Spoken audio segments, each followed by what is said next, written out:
Bonjour, je m'appelle André Bisaillon. Euh, Mon expérience professionnelle, j'ai été surtout dans l'enseignement et au conservatoire et aussi dans l'enseignement du français langue seconde aux immigrants.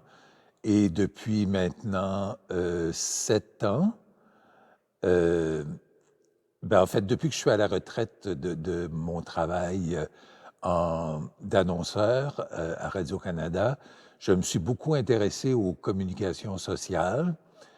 Et là, depuis 7 ans, je suis bénévole à l'Église Saint-Pierre-Apôtre, où on a fondé un, un organisme à but non lucratif et non enregistré non plus, dans le but de promouvoir la parole du Seigneur à l'exhortation du pape François qui disait « Allez dans les périphéries porter la bonne nouvelle ».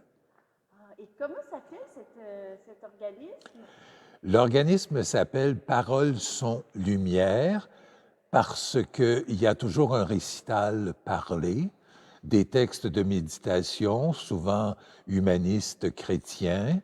On a présenté Soif d'Amélie Nothomb, on a présenté la pastorale des Santons de Provence à Noël dernier.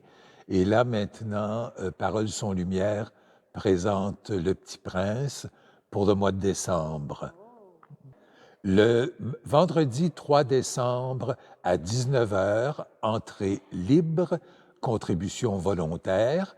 Les membres de la troupe Parole, Son, Lumière, donc, on les appelle Parole parce que Louise et moi, Louise O'Doherty, sommes à la parole. Le père Philippe Morina voit aux éclairages. Et l'organiste titulaire à Saint-Pierre-Apôtre, Justin Desmarais, compose la musique. Alors, à chaque récital, on a une musique originale.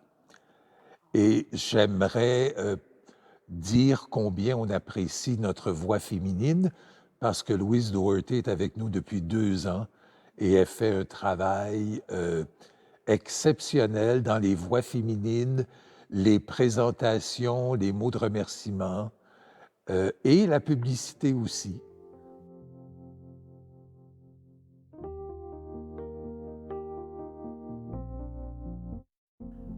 Lorsqu'il avait 6 ans, l'enfant avait vu une fois une magnifique image dans un livre sur la forêt vierge qui s'appelait « Histoire vécue ». Ça représentait un serpent boa qui avalait un fauve. Il a montré son chef-d'œuvre aux grandes personnes. Elles lui ont conseillé de laisser de côté les dessins de serpent boa et de s'intéresser plutôt à la géographie, à l'histoire, au calcul et à la grammaire.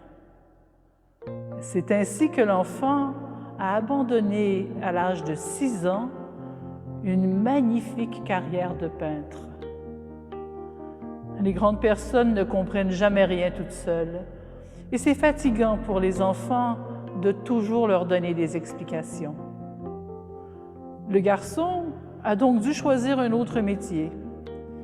Il a appris à piloter les avions, il a volé un peu partout dans le monde et la géographie, c'est exact, lui a beaucoup servi.